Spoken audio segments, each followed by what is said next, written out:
Hello everyone, welcome to the illusion के इस video में हम लोग आज पढ़ेंगे यूरोप संघ और बेलारूस के बारे में। हाल ही में ये बहुत ज़्यादा न्यूज़ में है। जानेंगे कि बेलारूस ने क्या कोई गलती किया है, यूरोप संघ इससे इतना ज़्यादा गुस्से में क्यों है।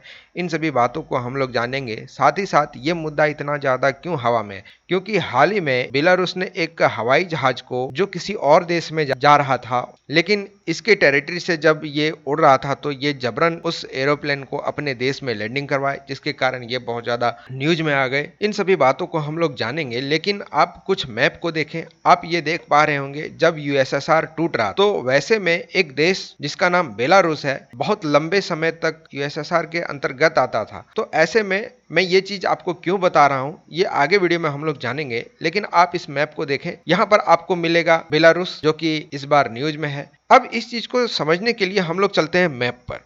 तो आप ये मैप देख पा रहे होंगे, ये है हमारा प्यारा भारत, और यहाँ से जब हम वेस्टर्न की ओर जाते हैं तो ये है यूरोप। तो यहाँ पर एक देश है ग्रीस। ग्रीस की राजधानी एथेंस। एथेंस से एक एरोप्लेन ने उड़ान भरी और यहाँ से ये ऑल द वे जा रही थी इन सभी देशों के पार। इनको जाना था यहाँ से बेलारूस क्रॉस करके लिथुआनिया में। लिथुआनिया के इस शहर में इसको लैंड करना था, लेकिन जैसे ही यहाँ पर ये जहाज आता है, बेलारूस ने अपने लड़ाकू विमान को भेजा और इसको हाईजैक करा करके फिर यहीं पर इसको लैंडिंग कराया गया। ये इसलिए कराया गया क्योंकि इसमें एक जर्नलिस्ट थे, एक पत्रकार थे जिसका नाम है रोमन प्रोस्थेस्विच। रोमन प्रोस्थेस्विच के खिलाफ यहाँ पर बहुत ज्यादा सरकार को गुस्सा है, क्योंकि एक ऐसे पत्रकार जो कि सरकार के खिलाफ में हमेशा लिखते रहते हैं।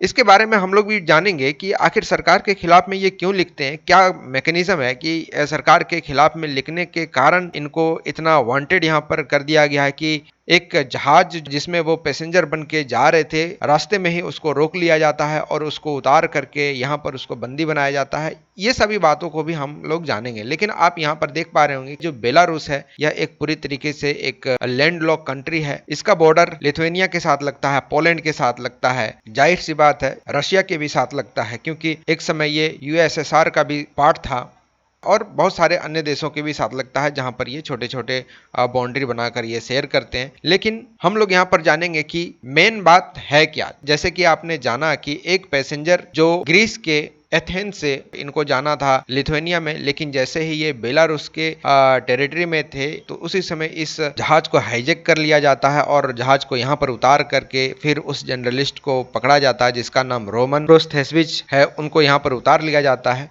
और उनको बंदी बना लिया जाता है। देखिए ये सब जो चल रहा है, ये चल क्यों रहा है, उनको हम लोग जानते हैं। बेलारूस को जो आज़ादी मिली थी वो मिली थी 1994 में, और जब ये देश आज़ाद हुआ तो उसी समय यहाँ के राष्ट्रपति बने लुकाशेंको, अलेक्जेंडर लुकाशेंको। तो लुकाशेंको एक ऐसे राष्ट्रपति बने जो आज तक अपने कुर्सी पर बैठे हुए हैं और पूरे देश का जो पावर है ये अपने पास होल्ड करके रखे हुए।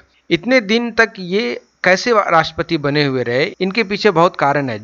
जब भी यहाँ पर इलेक्शन होता है तो ये वहाँ पर फ्रॉडबाजी करके इस कुर्सी को बचा लेते हैं और ये राष्ट्रपति के पद पर अभी तक बने हुए। इनका तो यहाँ तक कहना है कि जब तक ये जिंदा रहेंगे तब तक ये इस कुर्सी पर बने रहेंगे। इसी के साथ यदि हम इसको एक अलग नजरिए से देखें तो एक दूसरा देश है रशिया, जहां पर राष्ट्रपति हैं व्लादिमीर पुतिन। ये भी अपने आप को वहां का तानाशाह घोषित कर चुके हैं और जब तक वो जिंदा रहेंगे तब तक अपने पद पर बने रहेंगे, ऐसा उनका मानना है। अब देखिए दोनों देश की कुछ बातें हैं जो मिलती है। यहाँ पर एक जर्नलिस्ट जिसका नाम है रोमन प्रोस्थेस्विच और रशिया का एक अपोजिशन लीडर जिसका नाम है एलेक्सी नावल्नी। यदि आप कुछ दिन से करंट अफेयर को फॉलो कर रहे हैं तो आप एलेक्सी नावल्नी को अच्छी तरह से जान रहे होंगे, जो व्लादिमीर पुतिन के खिलाफ में इन्होंने क्लेम किया था कि व्लादिमीर पुतिन के पास बहुत सारा संपत्ति है और इनका तो एक ऐसा फार्म हाउस है जहां पर ये ऐशो आराम की ज़िंदगी अपने बुढ़ापे में अंतिम समय में ये गुजारने के लिए यहाँ पर बनाया है। तो इन सभी आरोप कर जब लगाया गया व्लादिमीर पुतिन को, तो एलेक्सी नावल्नी को वहाँ से गिरफ्तार करके और जेल में इनको डाल दिया। अब एलेक्सी नावल्नी का इतना ज़्यादा हालत ख़राब है कि हो ना हो वो जेल के ही अंदर वो मर जाए। ठीक उसी प्रकार यहाँ पर बात करते हैं इस जर्नलिस्ट की जिसका नाम है प्रोस्थेस्विच। इनको भी यहाँ के राष्ट्रपति लुकाशेंको के द्वारा यही कहा गया कि इनको उठा के जेल में भरो और इनको तब तक रखो जब तक कि यहाँ पर मामला शांत ना हो जाए, हम पूरी तरीके से देश को अपने अंदर कर ना लें। देखिए ऐसा बात नहीं है कि सिर्फ यही एक प्रोटेस्ट कर रहे थे, यही जर्नलिज्म के द्वारा ये आप लोगों को बता रहे थे। वहां पर खुद भी जनता बहुत ज़्यादा परेशान है, परेशानी के कारण वो रोड पर उतर जाते हैं, कभी भी प्रोटेस्ट होना शुरू हो जाता है। और जब ये प्रोटेस्ट होता है तो वहाँ के जो राष्ट्रपति हैं लुकाशेंको, इनके द्वारा यहाँ पर पुलिस उतारी जाती है। पुलिस उतारने के बाद यहाँ पर मार पीट कर घसीट के सबको जेल में डाला जाता है। इतना खराब स्थिति वहाँ का है दोस्तों। मैं आपको बता दूं, वहाँ के जो प्रोटेस्टर्स हैं, जो वहाँ पर प्रोटेस्ट करते हैं, यदि उसमें से किसी को पकड़ा जाता है तो उसको सजा के रूप में एक बोतल को दिया जाता है और बोतल के ऊपर उसको गंदी तरीके से बैठाए जाने का आदेश दिया जाता है कि आप इस बोतल पर बैठेंगे, चाहे वो किसी भी जेंडर का हो, पुरुष हो, महिला हो, उससे कोई मतलब नहीं है। तो ये एक डिक्टेटर के रूप में बने हुए हैं, तो यहाँ पर इनके खिलाफ गुस्सा होना जाहिर सी बात है। तो ये वहाँ पर कहानी चल रही है। अब हम लोग जानते हैं, क्या भारत ने इस पर कोई टिप्पणी नहीं की?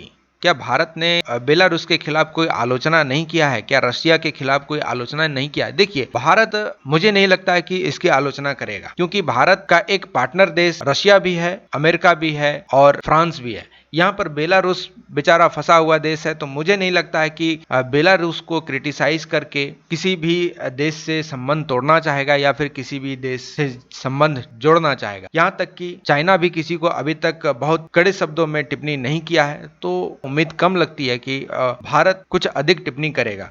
और यदि टिप्पणी किया भी जाता है भारत की तरफ से या आलोचना की भी जाती है, तो ये बहुत ज़्यादा न्यूट्रल रहने वाला है। तो ये सब कारण अभी जो है बेलारूस में चल रहा है। मैं आशा करता हूँ कि ये वीडियो आपको अच्छा लगा होगा। यदि वीडियो अच्छा लगा तो वीडियो लाइक करें, शेयर करें, सब्सक्राइब करें। Thank you for listening. God bless you all.